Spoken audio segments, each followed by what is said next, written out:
क्या कभी ये सवाल मन में आया है कि फाइनेंशियल मार्केट इतने पेचीदा क्यों हैं? देखिए, डेरिवेटिव्स जो कभी एक बहुत ही खास फील्ड मानी जाती थीं, अब हमारी दुनिया में बहुत बड़े बदलाव ला रही हैं। चलिए, आज इसी पर बात करते हैं। जरा सोचिए, क्या हो अगर फाइनेंशियल मार्केट मौसम की भविष्यवाणी कर सके या फिर किसी सप्लाई चेन संकट का पहले से ही अंदाजा लगा लें। सुनने में किसी साइंस फिक्शन फिल्म जैसा लगता है ना, पर यह अब सपना नहीं है। मॉडर्न फाइनेंशियल इंजीनियरिंग इसे हकीकत बना रही है। तो डेरिवेटिव्स की दुनिया ना एक बहुत ही अहम मोड़ पर खड़ी है और इसे तीन बड़ी आपस में जुड़ी हुई ताकतें एक नया रूप दे रही हैं। कौन सी हैं वो ताकतें? टेक्नोलॉजी, सस्टेनेबिलिटी और जियोपॉलिटिक्स।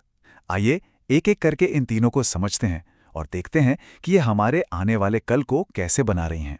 तो शुरुआत करते हैं पहली और शायद सबसे दमदार ताकत से, और वो है टेक्नोलॉजी।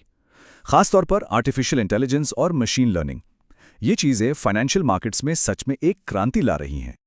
अब देखिए, एआई इंसानों से कहीं ज्यादा तेज और स्मार्ट तरीके से काम करता है। मतलब ये सैटेलाइट इमेज देखकर बता सकता है कि इस साल फसल कैसी होगी, या फिर लाखों न्यूज आर्टिकल्स को पढ़कर मार्केट का मूड समझ सकता है। और ये सब कुछ होता है बस चंद सेकंड्स में। कमाल है ना?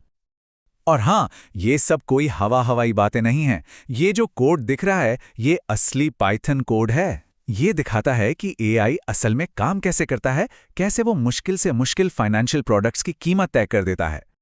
एआई के फायदे तो सच में हैरान कर देने वाले हैं। ये एकदम सटीक कीमतें तय करता है। वो छोटे छोटे मुनाफे के मौके ढूंढ निकालता है जो किसी इंसान की नज़र से चूक जाते हैं, और पलक झपकते ही हजारों ट्रेड्स कर डालता है। जाहिर है, इससे रिस्क मैनेजमेंट भी अब पहले से कहीं ज्यादा बेहतर और रियल टाइम हो गया है। लेकिन कहते हैं ना, हर सिक्के के दो पहलू होते हैं। तो एआई की इस जबरदस्त ताकत के साथ कुछ बड़े खतरे भी जुड़े हैं। चलिए अब उन पर एक नजर डालते हैं। साल 2010 का फ्लैश क्रैश इसका एक बहुत ही डरावना उदाहरण है। हुआ ये कि ऑटोमेटेड सिस्टम्स ने एक दूसरे की देखा देखी इतनी तेजी से बेचना शुरू कर दिया कि बस कुछ ही मिनटों में पूरा मार्केट क्रैश हो गया। ये घटना दिखाती है कि अगर एआई से कोई चूक हो जाए तो वो कितना ज्यादा खतरनाक साबित हो सकता है। तो ये तो हुई टेक्नोलॉजी की बात। अब आते हैं हमारी दूसरी बड़ी ताकत पर, और वो है सस्टेनेबिलिटी। आज का फाइनेंशियल मार्केट सिर्फ मुनाफे के बारे में नहीं सोच रहा, बल्कि हमारे प्लैनेट के बारे में भी सोच रहा है। क्लाइमेट चेंज और ईएसजी यानी एनवायरमेंटल, सोशल और गवर्नेंस फैक्टर्स की डिमांड तेजी से बढ़ रही है। तो सवाल उठता है कि ये कार्बन फ्यूचर काम कैसे करता है? बहुत सिंपल है। मान लीजिए एक कंपनी को लगता है कि भविष्य में कार्बन की कीमतें बढ़ सकती हैं, तो वो क्या करेगी? वो आज ही एक फिक्स्ड प्राइस पर सौदा कर लेगी। ये बिल्कुल वैसा ही है जैसे कोई किसान अपनी फसल को बाजार के उतार चढ़ाव से बचाने के लिए पहले से ही उसकी कीमत तय कर लेता है। मोटे तौर पर देखें तो कार्बन मार्केट दो तरह के होते हैं। एक वो जो सरकारी नियमों से चलते हैं, तो वो काफी स्टेबल होते हैं, और दूसरे होते हैं वॉलंटरी मार्केट, जो कंपनियों के अपने गोल्स पर आधारित होते हैं। ये अभी भी डेवलप हो रहे हैं। और सुनिए, ये कहानी सिर्फ कार्बन तक ही सीमित नहीं है। अब तो फाइनेंशियल मार्केट सूखे या हवा की कम रफ्तार जैसे मौसम से जुड़े जोखिमों के लिए भी नए नए प्रोडक्ट्स बना रहा है। सोचिए, ये किसानों और रिन्यूएबल एनर्जी कंपनियों के लिए कितना बड़ा गेम चेंजर हो सकता है। चलिए अब बात करते हैं हमारी तीसरी और आखिरी ताकत की, ग्लोबल टर्बुलेंस, यानी दुनिया भर में हो रही उथल-पुथल। आज की दुनिया इतनी कॉम्प्लेक्स और अनस्टेबल हो गई है, तो इसका फाइनेंशियल मार्केट पर क्या असर पड़ रहा है? देखिए, आज की दुनिया इतनी जुड़ी हुई है कि एक जगह की समस्या का असर हर जगह पड़ता है। बढ़ती महंगाई, देशों के बीच ट्रेड वॉर, सप्लाई चेन का टूटना, ये सारी चीजें मिलकर बिजनेस के लिए एक बहुत ही अनिश्चित माहौल बना रही हैं।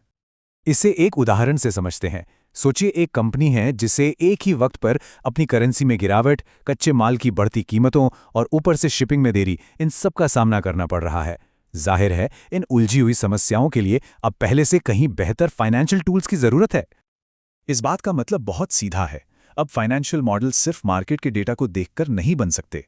उन्हें दुनिया में हो रही असली घटनाओं को भी ध्यान में रखना होगा, चाहे वो राजनीति हो या फिर सप्लाई चेन की दिक्कतें, सब कुछ।